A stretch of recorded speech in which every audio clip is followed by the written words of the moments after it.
Real estate process. I'm getting a lot of questions either from first-time home buyers or buyers back in the market that haven't been in the market for a while, even sellers. So I'm going to run through this. I'm going to do executive summary on everything from buyers to sellers to new buyers, buyers that have been in the market before but are back that may have a lot of new questions, especially with the NAR rule with the commissions, and same with the sellers. They're going to have some questions mainly about the commissions and what the process is. So I'm going to do a quick executive summary on each one. So let's start. New buyers. This is going to go for the same as buyers that are still coming back in the market. Process is going to be the same. Let's start with the NAR commissions. Everybody wants to know how the commissions work. To be honest, Washington State was already ahead of this. Like 10 plus years ago, we were already starting to negotiate commissions. We never came out and said, hey, this is what your commission needs to be. We gave them the averages, said, hey, Seattle's at 6%, Thurston County's at 5%, you can negotiate. There's other companies out there that definitely negotiate, but it depends on what quality and what you want to get in return.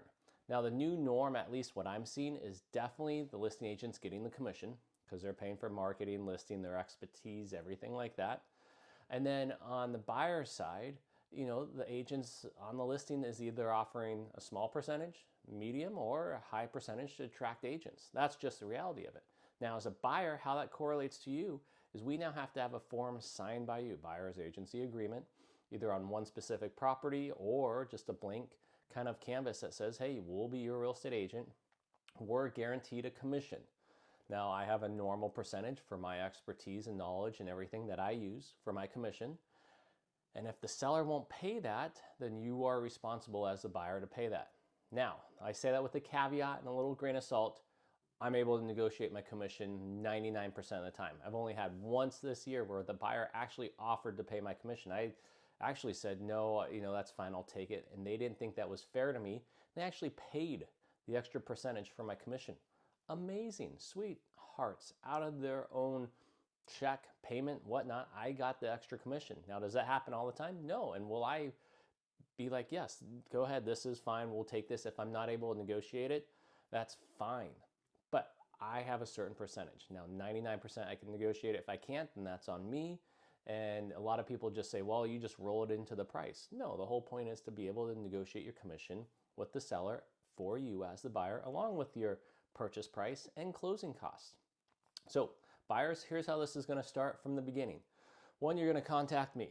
We're going to go over your requirements, what you want to do. I want to make sure you're pre-approved. I want to make sure you have actual funds. If it's cash, if you're contingent, I will step into that another time. Contingencies, hit and miss. Yes, there still are a lot of contingencies where you need to sell and buy. That's a whole nother video. I will do that next time. So be sure to subscribe, follow me on YouTube, and I'll do that. Or if you want it personally emailed to you on, hey, how does contingency work? Go ahead and email me or text me and I'll send you that video, or I'll set up a call with you and go over that. I digress. Back to buyers. So if you're pre-approved, proof of funds for cash, great. Let's go around. We'll set up your search. We'll narrow down everything. We have to narrow down that search area. Now, I will say this. If you're a buyer coming from out of state and you don't know your areas and you are all of Washington State, not going to work for me. I'll help you narrow down areas and I'll help you say, hey, this is where we can go. I do Washington State. I sell all in Washington State. I had buyers that came here 2 weeks ago, said, we swear we're going to buy in Olympia, we promise, but then she was sending me homes from Spokane. I said, whoa, T, you need to pick either Spokane or Olympia, where are we going? No, I swear we're going to buy in Olympia. Fair enough. We ran around for a day, did not buy in Olympia. Thank you for your time. We're looking in a different area, AKA Spokane. That stuff ticks me off. And I have a hard line. This was a referral from a friend for a friend, so I kind of let that line slide a little bit. It burnt me again. I mean, that's a whole day of showing homes that you don't get back. We're commission based 100%, and fine, $100 in gas, fair enough, but it's the time, and I think it's more the ethics of not lying. And there's a few other red flags of stuff I was catching in there, and I should have I bent a little bit because of referral. So if you know the area, great, let's search in that area. I can tell you school, life, neighborhoods, everything, all up and down the corridor. I love it. And if I don't know, we'll find out the information for you. So we find an area, pick an area, find the homes, start to get that narrow niche down, and we'll go get boots on the ground. We'll go look at homes. And that can change, absolutely. If you don't like this style of home, that changes. Oh, we need bigger home, that's fine. Smaller yard, bigger yard, waterfront. You got to see the prices, especially out of state. They're not used to the prices and building that baseline of what homes we're looking for. Fast forward, we find the home. Yes, this is home. That's where my job kicks in again. Not only showing the homes and finding that right home, giving you my opinions. I built this whole home myself, framed it up, beams, everything. I did not do the finish work. I had finisher carpenters come in. But the whole point is I know what we're looking for so we don't get in the money pit, or at least try not to. I should say that, try not to. So at least we narrow down like, hey, even if this home you like, I'll tell you at least my opinion.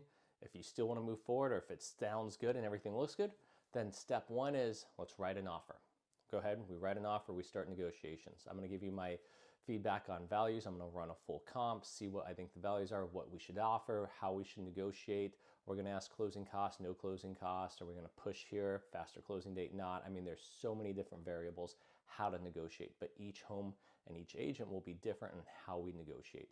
But that's where we'll sit down, we'll go over everything, or even by phone or Zoom, which I've been doing a lot of out-of-state clients. We'll sit down, we'll go over everything on how we're going to negotiate in the strategy A, B, and C. Here's the contingencies, but here's the game plan to get to the end point. Once we get signed off on that contract, then usually we have 3 to 5 days, some days up to 10, depending on scheduling of inspectors. I'm going to recommend 3 inspectors. You're going to run through, pick an inspector that you feel comfortable with. And again, you don't have to use any of those 3. You can pick any inspector you want. Licensed and bonded is always my recommendation. Now, you don't even have to do that. You can inspect it yourself, or you can have father-in-law, dad, whoever inspect it. I recommend a licensed and bonded inspector. That way we get a nice big report, and we're able to negotiate with that report. So we'll go through the inspection, we'll make sure everything looks good. Also with that, once the contract's signed, you also put down earnest money. Usually earnest money will be required within three days. Money check, money order, wire, cashier's check to the title company. The title company will hold that earnest money. Earnest money, depending on the home, can be $1,000 down up to $5,000, $10,000. Usually depends on the price and how we want to do the offer and negotiate in the beginning of what we're going to offer for earnest money down on that home. But usually $1,000 to $3,000 to $5,000 to $10,000. Depends on what the home is. Some are $20,000, some high end, extremely high end, but it just depends. So 1, we're going to get the contract signed off. 2, we're going to schedule an inspection and do that within 3 to 5 days, sometimes up to 10 days. And then 3, we're also going to deposit the earnest money within 3 days to the title company. Now, once we go and do the home inspection, I always recommend you're there during the home inspection. Always. If you want family members, that's fine. I've had a crew of, oh boy, I mean, the whole family was there one time, a few times. That's fine. It's your inspection. You can be there. You'll wait. We'll walk around. You can measure. You can check out the rooms. You just can't go through anything. If it's a vacant home, it makes it a little easier. If there are people living there, remember, we just are there to just watch the inspector go through and do everything. Now, I try not to have my clients follow the inspector around like crazy. Some do, c'est la vie, however you want to do it. He'll come back and check in with you, so it's nice. I like my inspectors. They'll check in with you. They'll tell you the process. Then once they go and do stuff, they'll check in each time, and at the end, they check in with you. We get to listen to it verbally, and then we'll also get like a nice 28-page, 30-page report that we get to use to help negotiate. So that's where now it's called the renegotiation period. All right, so whatever we find after the home inspection, there's 3 options. So what's going to happen? 1 is, hey, the inspection looks great. We're going to move forward. Awesome. Done, simple, nothing crazy on the inspection, and it's what we thought. Especially depending on how we negotiated in the beginning. Usually it depends on the home as well, but that's usually a very good case. Number 2 is it's really bad. We find something crazy, something that makes you very uncomfortable. We cancel. Now, when we cancel, 1, you get your earnest money back. Now, we still have to have the seller sign off on releasing that earnest money from the title company, but usually it's not an issue 99% of the time. Once in a while, it gets a little, hey, the seller doesn't want to sign, they're upset, they still will end up having to sign. Otherwise, it goes to legal, which, knock on wood, I have not ever had happen. Usually the seller always signs because they don't want to go that way, and especially when we have something that shows, hey, look, we're canceling for any reason on the inspection, but here's something we have. they will lose if it goes legal and they don't sign to release that earnest money. But knock on wood, again, nothing ever has happened. So you cancel, you get your earnest money back. You do not get your inspection fee back. So you will be out the hole, the $500, $700, $900 for the inspection. Sunken cost, that's fine. It's better than getting a home wreck of a home money pit. Definitely don't want that. Number 3, this is another very common option, is we renegotiate. Okay, hey, we found this, this, and this. We would like $1,000, $3,000, $5,000, $10,000 off the purchase price, or $5,000 towards closing costs, or we want a licensed and bonded HVAC company come service the furnace, licensed bonded electrician to take a look at this, and so forth and so forth. And then we can negotiate that back and forth with the seller within a certain time periods, and I can run over those time periods and how that negotiating works. If nothing comes to fruition, again, then we could go ahead and cancel and then still get your earnest money back, or we can finally come to agreement on something and then move forward. Now, once all that's done with the inspection period and everything like that, 2, we're going to need the appraisal right after the inspection period. So normally we'll order the appraisal about a week before the inspection, a few days before the inspection, or right after the inspection is completed, depending on how confident we're feeling on everything. Now remember, when ordering the appraisal, the reason we're doing that is depending on our timeline and what we negotiated, we want to make sure we get that appraisal report back in our timeline so we can close on time. Sometimes appraisers, depending on where the location of the home is, can take a little longer. So you want to make sure that's ahead of the game. Now, if we don't get through the inspection and whatnot, you can cancel appraiser and not have to pay any fees. So that's the good part about it. So worst case, you just cancel and don't have to pay anything.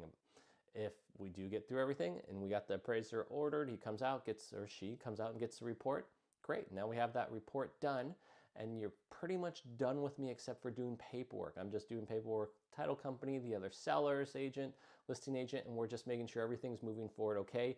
You are now with the lender and still have been with this lender the whole time if this is a loan and you're doing all the paperwork. It's like giving blood. My wife hates it.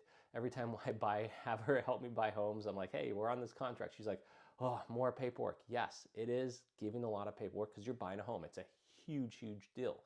You have to get through with that with the lender.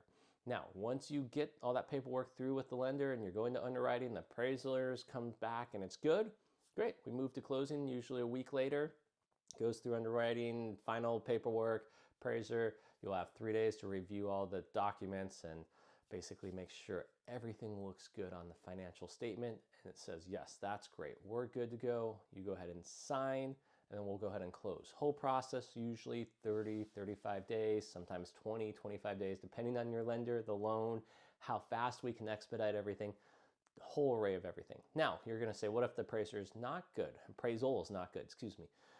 The appraisal is not good. Well, then we have a few different options. We can go ahead and go back to the seller and say, look, this is where it appraised at. This is all we can get for the loan. Here's what we can do. Now, the seller has a few options. They can say, yes, we'll go ahead and take it for that appraisal price. That makes sense. We get it. They can say no. We can try to negotiate in between. There's a few different options. We can have the appraiser go back and try to reappraise it. There's a bunch of different stuff. Knock on wood again, I haven't had any bad appraisals in a while. Watch me get hit. It's been years, but once in a while you will get an appraisal, especially if we know the home's priced too high. Some buyers actually go after homes that are priced too high and do the loan, and knowing the appraisal will come lower and try to convince that seller, hey, this is where it should be at. That's all we can get. Now that's a lot of work to try to convince a seller. If they're way up here, they may say, no, forget it. I'm going to put it back on the market. If we don't take that for the price we offered, well, that means you have to make up the difference from the loan to the price we offered with cash if the seller is not willing to move. So just be careful with that. Now, after that's all said and done, we move to closing. We'll do a final walkthrough a few days before closing. And then after the final walkthrough, make sure everything looks good. Basically, the home's still standing there. We'll check and make sure if we did negotiate any repairs, the repairs are done. We'll want to see the license and bonded contractor receipts to make sure we have those for warranties, everything else. One little side note I didn't say is in Thurston County, there's a lot of septics.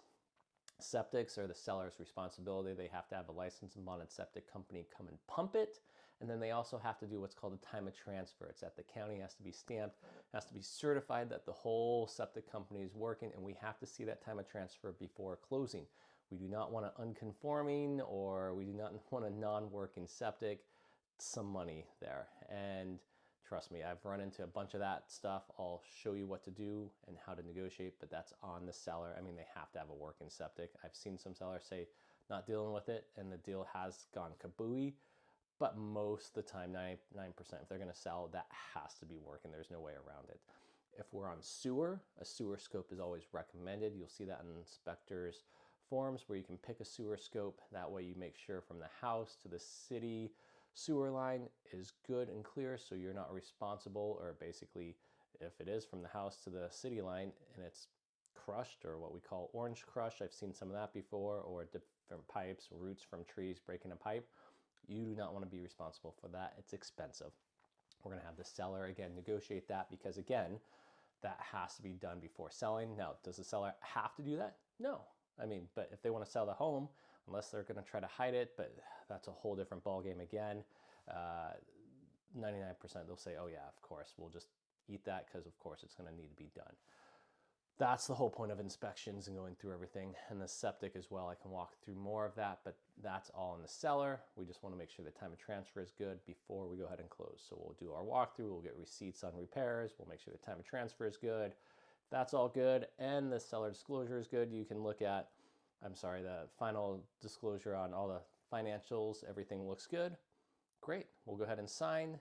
We'll go ahead and close. Once it records with the county, legally you take possession at 9 p.m., but most people are out of the house at 3 or 5 p.m. If it's vacant and records at 11 a.m., I meet you there and give you the keys to the house. Once it legally records with the county, it's legally yours. Now, again, the seller has until 9 p.m. if they're still living there. I have seen sellers take until 9, 9:10, 9:30. It's a mess kind of sometimes. So if you're a seller, get out of the house a few days ahead of time. I always tell my listings, please make sure you're gone, but they always sometimes wait. And I've had sellers show up and multiple times drop items off in my front yard because I had nowhere to take their stuff. It's life. It's sometimes messy, but everybody gets through it. And as long as all the agents work together and the buyers and sellers work together, it works. So that's a quick executive. And I know that wasn't quick, but that's the executive of the buyer, the step-by-step steps for the buyers. The sellers, your listing commissions, same thing I've already discussed. You can negotiate anything with any of us. Now, I know my negotiation numbers. I know where I'm at with my commissions. And if it's not the right fit, it's not the right fit. I get it. But I will teach you everything on how we are doing the commissions, what I'm doing for commissions, and how I'm bringing in buyers, and what you're actually getting for listing your home with me. All the package, all the marketing, all the social media, everything out there that shows you how I'm attracting my buyers to my listings. With that being said, the process is very straightforward. You're going to sit down with me. You're going to go over all the listing packet with me. You're going to say yes or no. I'll do a walkthrough of the home. I'll create a CMA and a market analysis that shows you everything. And then you'll take a look and say, yes, this is what we like. Now, you got a few options with listing with me. You got, hey, we want to try a little higher. We want to try at value. We want to try lower, get bidding war. I can walk through all those different steps. And every agent has a different preferred method. Every agent tries different styles. There's some agents that only do this method that you can see out there on the market that you know it's like, we only try 10 million higher every listing. Oh my goodness. I like to take it for each home. Every home's unique, every seller is unique, every situation's unique. So we have to modify and create a plan for you, and then have backup plans, A, B, and C, strategic ideas of how we're gonna handle each offer, how we're gonna handle each buyer, because again, that's gonna be unique with each agent and with each buyer coming in. So it's 100% organic of how we're gonna stylize and make sure your listing's the best, and how we're gonna make sure you maximize your profit. At the end of the day, let's be honest, it literally comes down to what your numbers are, what you're getting for value. Simple as that. I mean, we also want to do the right thing, sell it the right way, straightforward and honest, make sure the buyers are happy. There's a lot more to it, but 90%, 99%, 95%, it all comes down to numbers. I have seen some people want someone to love their home. I have seen some people care about all kinds of stuff with their house. And I get it. It's your baby. It's the same as this is my home. I bled, literally cut my hand so many times. I fell 10 feet over there. Luckily, knock on wood, didn't hurt myself, I don't think I need to knock on wood, so hopefully I don't do it again. So I get the love. You have so much memory and histories on houses, and that's why everything's unique as well. It's not just a turn and burn. It's not a put a UPC tag on it, scan it, and here it's sold. Cookie cutters, yes, I get that's a little easier in the neighborhoods, but still, you still have love. That's the home you bought. So with sellers, talk to me, we go over the contracts. If everything looks good, we get it signed, and I go through the game plan of timelines. I'm very OCD, extremely OCD of certain timelines of when we list, how we get it on the market. Photography, I like the best photographer out there. Videos, you need a video with the listing. If you didn't get a video with the listing, call me. I'll list your, I'm not poaching anybody, but call me. I'll list your home. You should at least get the best marketing quality for your home. And now, don't get me wrong, my third home, I remember going through and taking pictures with a camera from the office, and their office camera was like a little Kodak thing. It wasn't even a good like Nikon or Canon thing. And I remember going through and snapping pictures because one, I had no money to pay for the marketing for the pictures. And I learned a long time ago, that's part of your portfolio. You should have an amazing portfolio, but that's all I had. So I've seen some agents just go out there and click away, and it looks like someone did it with their cell phone. Nowadays, the position I'm in and what you're doing with your home, you should get the 100% full marketing package. You should actually have your own website, your own videos, your own drones, your own pictures, either in floor plan, Matterport if you want it. I'm hit and miss with Matterport, and sometimes staging. Depends on the home as well if you want staging or not.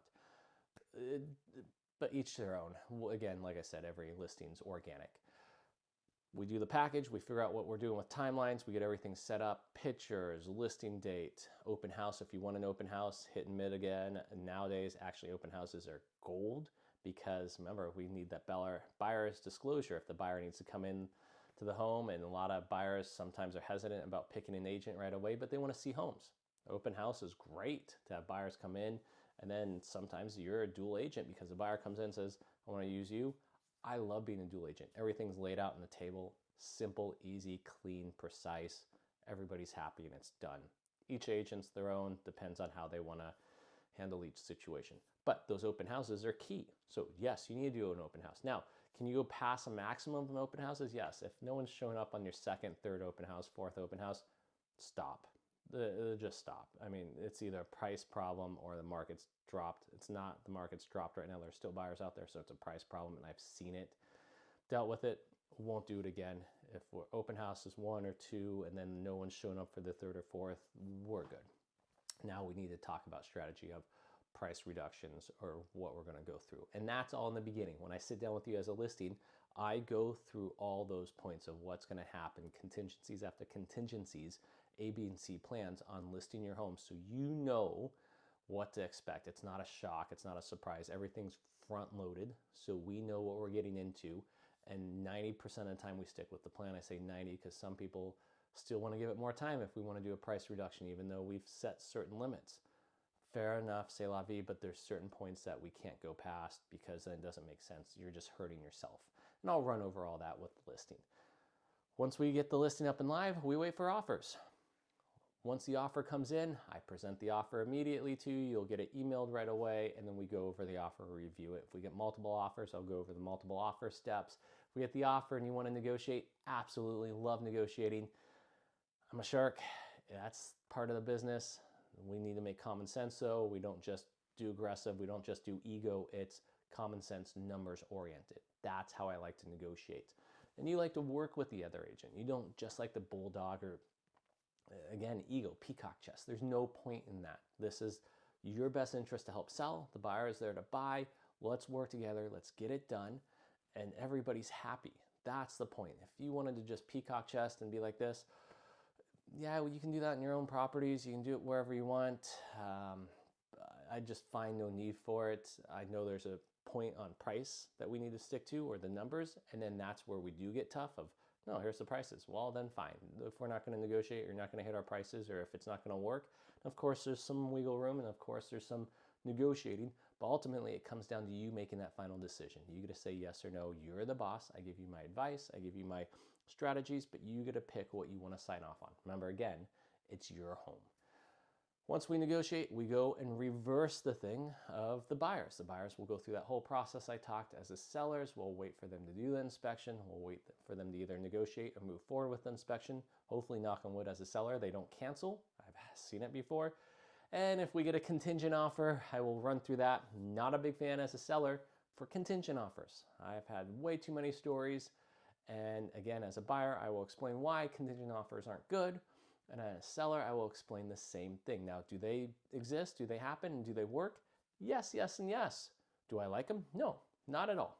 Well, I just despise them. But there's so many different ways around contingent offers that it's just, there's so many different ways to buy a home and then sell, or not have it contingent and then buy and then sell. It just drives me crazy, contingent offers. But there are some people that need to do that, and it's a reality, so I get it.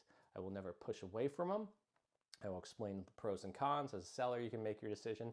As a buyer, I'll show you how difficult it will be, but we still can get through it sometimes. And I have multiple times. Has it been painful? 50-50. 50-50. Okay, so as a seller, we do the whole same thing process, just reverse with the buyer, the inspection, the negotiation. We wait for the appraisal. Knock on wood, it's good for you as a seller. Then we wait for them to get closing docs out to us. Once we get closing docs, you will get a call from the title company to go sign. You'll review the documents, of course, 3 days before. We'll look at everything. If everything's good, great. You'll have all your stuff out of there. Remember, I like to get everything prepped and out of there. If you're waiting till the closing docs get there, that's fine, but then you have like a 2-day period. Third day is usually when they're trying to close, so get on out of there. You have 9 p.m. legally, but most people like to have the keys right when it closes, sometimes 3 to 5 p.m., depending on the county, sometimes 11 a.m.